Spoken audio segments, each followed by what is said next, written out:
Some people are drowning financially while swimming in compliments. We're going to talk about how somebody is negative $15,000 on a BMW and think it's a great idea to put that into a lease. Crazy work. But this is going to be a great one. We are so close to 4,000 subscribers. So we need 250 of you guys that are not subscribed to subscribe. But make sure to like, comment for the YouTube algorithm, support the channel, become a member down below. Let's dive in.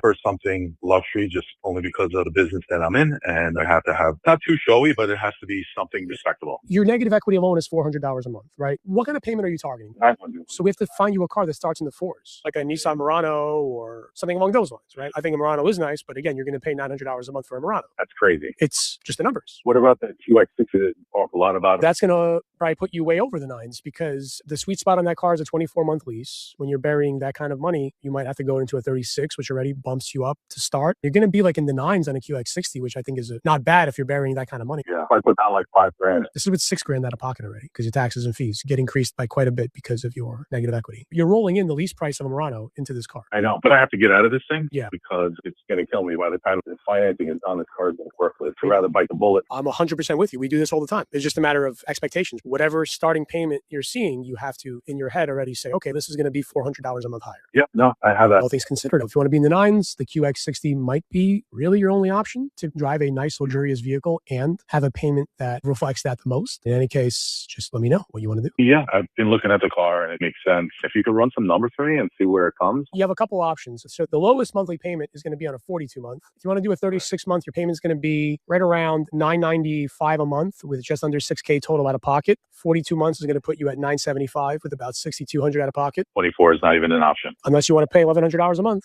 Nah, not really. If I wanted to go forward with this, what do I have to do? Just file a credit application. We'll get you approved. Hopefully the bank allows us to roll in that kind of money. I need some pictures of your car as well and just go from there. All right. So if you don't mind sending me that application so I can have, I need to make a decision shortly. I just texted you. Got it. Hope this was helpful. Can I be honest with you? Luxury is what got him into this mess. This negative equity disaster, luxury is what got him into this situation, right? And he's saying, for my profession, I need to have a luxurious thing. And that's the reason why I started the video, right? That some people are drowning financially while swimming in compliments. You don't need to struggle only for you to have nothing at the job that you go to. Easiest person to fool is the person that's always trying to impress people. You could have just avoided all of that, continued to drive this car, but he said he's not going to bite the bullet because this is hurting him financially and he doesn't want to lose money. You're already losing money because your goal is impressing others instead of making good decisions. Nothing empties a bank account faster than an ego that needs feeding. This is what this was. He's okay with paying $1,000 a month. We got to fix the problems before we do something else that will later bring more problems. Why is it that everyone that trades in a BMW got a massive amount of negative equity? Do they not hold their value well? Or is it a model per model thing? I had a customer that traded in a BMW 2019 530i with 79,000 miles on it. Tell me why he owed $34,000 on it, and it was only worth $13,000. That's $21,000 of negative equity. That's half a car worth of negative equity. He wanted to trade it in for a Cadillac. We couldn't roll in the negative equity into a used car with zero money down. So we showed him the idea of doing it on a Kia K5 GT, which is our mid-size sedan, top of the line vehicle. Top of the line. He was really feeling it. Showed him the payments with zero down. His payments were going to go up $140. Now that's not bad because with $21,000 in negative equity, his payments should have really went up about $250, but we got him a really aggressive rate. He didn't want to do it. He said, I wouldn't go up $150 to trade out of a BMW into a Kia. I let him know the cost of ownership on this Kia is going to be way less than your BMW. At 80,000 miles, there's a maintenance on the BMWs where you're going to have to pay an arm and a leg. He just retired. Now he's only making $3,000 on SSI. Told him this is a very smart decision. Didn't want to do it. I printed him out a copy of the cost of ownership for a BMW versus a Kia so he could take it home and study. Still didn't want to do it. I was like, okay, if you plan on doing it, just call me back. Calls me back the next day. Thanked me. Told me, hey, this is a smart decision. I think I should do it. We ended up putting a deal together. But these BMWs, boy, they be coming in with crazy negative equity. A BMW is the fastest depreciating car model. It is not an investment. If it appreciates or depreciates, at the end of the day, the marketplace is going to sell status. But life and reality is going to send you the bill, right? At the end of the day, for somebody that makes $3,000 on SSI that's retired, you shouldn't even be in this game. You should have just bought yourself a Toyota or a Honda or a Chevy. It's better than a BMW. And then you could have just relaxed. Use that money to make more money. do something for you to get ahead. That was not your dream. You just wanted to retire in peace. People will buy a car, finance a car, refinance a car before they re-examine their habits. And their habits, it's actually what drives this type of disaster of people feeling like this. People already feel burnt out. Like, you know what I'm saying? Like, people's wages are already suppressed. Most people aren't trapped by their paychecks. Like, they're trapped by the promise that this life that they're in isn't good enough. So they need to worry about their future life. And that is literally the reason for all of life's misery. I blame the system and I blame these salesmen and I blame the banks because these people are your worst enemy. It should be illegal for you to move that much negative equity into another car. In some countries, it is illegal. But this country, now they want your downfall, right? They want for you to keep cosplaying wealth because it benefits them. Keep playing this game. I am absolutely buzzing because I just deposited my 401k. Yeah. I deposited my 401k because I took it all out so that I could pay off my credit cards because your girl was drowning. I was drowning in credit card debt because I had lost my job when I was traveling Europe. So I had to put everything on my credit cards and I just like couldn't do it anymore. Literally crying to my friend. I was like, what do I do? Like, do I like file bankruptcy? Like, do I take out like a personal loan? I just like don't want to pay anybody back. Like, that was like the whole goal is to just like be done with this. Like, I just don't know what to do. She's like, wait, you still have a 401k from Warner when we worked there because we worked at Warner together. And I was like, yeah, why? And she's like, pull it out. She's like, take that shit out and pay it. She's like, you know that you're going to get a job soon again. And like, you're just aggressively put into your 401k then. And I was like, you're brilliant. Cause I'm like, when I pay my credit cards off, I can just put it back into a 401k. Cause I was paying like $1,300 a month in credit card debt.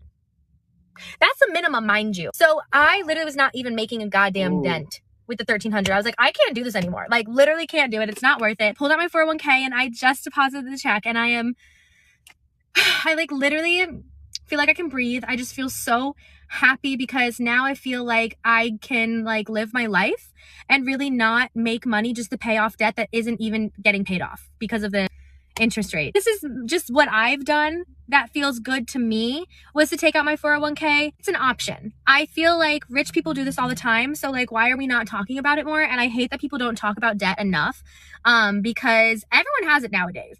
Everyone. I just feel so excited. Yeah! Shout out to my friend who like told me about this because I didn't even think about it.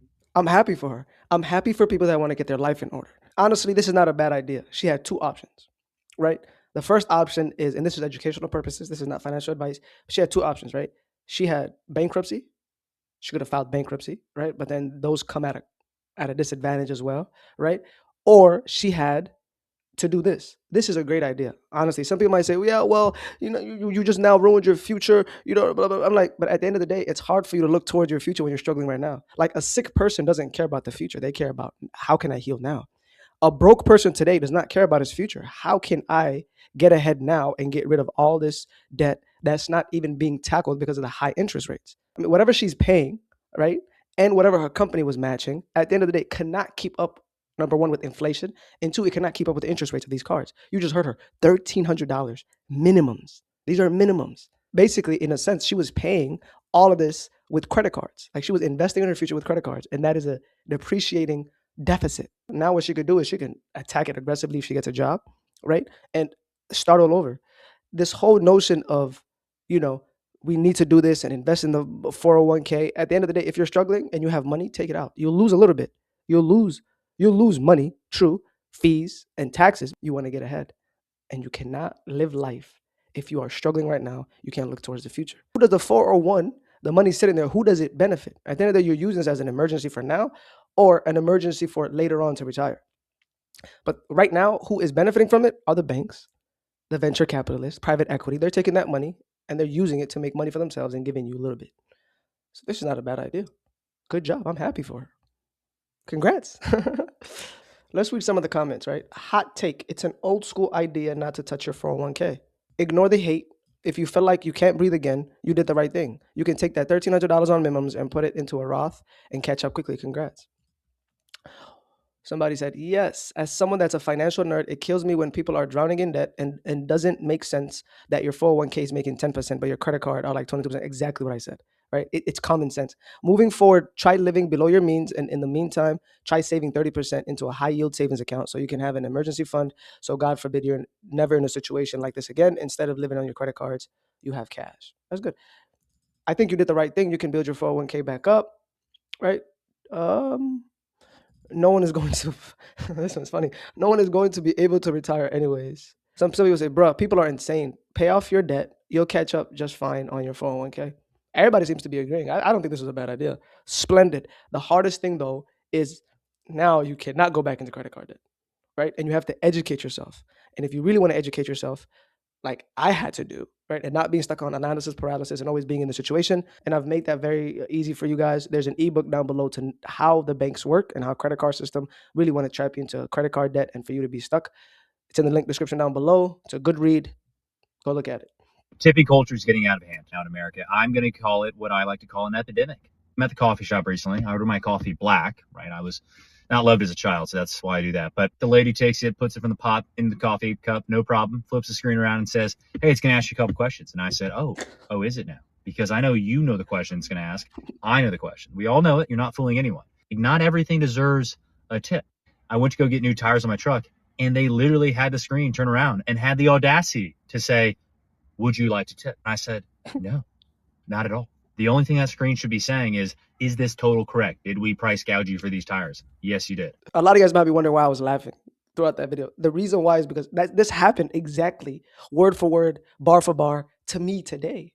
I literally went to Caribou, and this is not sponsored, by the way. I went to Caribou to get coffee. I got black coffee. I always get black coffee. I don't agree with coffee prices. It is price gouging at the highest. He's correct. I go in there. I'm like, hey, let me get a light roast. Right? She gives me the light roast. I said black. I'll do the half and half on my own. All right? Cool. She literally says there's going to be questions. Just like his situation. I literally touched no tip. I am going to touch that. At the end of the day, I seen you. I'm paying for drip coffee. Light roast. It's drip coffee. There's a reason why I didn't get the fancy espressos and macchiatos and all that extra stuff. Very classic guy.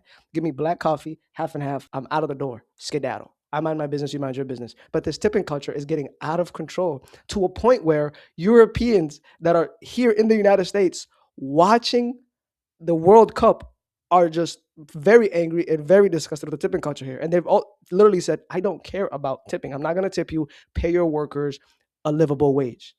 So it's even driving the Europeans mad. It's been pissing us off for them. And listen, if you do a good service and you go to a restaurant, right, or you valet your car, please tip. I tip handsomely when it comes to that. But if you just pour coffee and you want to give that to me and now you think this, people have already have bad wages here. Right? People are not making enough. People have childcare costs, student loan debt, inflation, gas prices at a high level. We don't want to tip if you're doing basic services that you're getting paid for. It's crazy as hell. But one thing that we've learned today is that people will play this game of debt struggles and debt cycles, especially with BMWs. And just like I said to begin the video with, right, is that some people are drowning financially while swimming in compliments. And that's what it is. When you do things for the wrong reasons, you're an easy person to fool. If you today are in a negative equity situation, pay off the car. It's going to be tough, but we have to practice delayed gratification. We have to practice patience, and we have to literally be financially conscious so we can live a better life tomorrow. It's going to be hard, but I've learned hard choices, easy life, easy choices, hard life. With that being said, I'm going to end the video here. Make sure to like, comment, and subscribe. We're so close to 4,000 subscribers. If you want to support the channel and make it better, please become a member. Link in the description down below. I also have ebooks. Link in the description. With that being said, be good, do good. I'll catch you guys on the next one. Peace.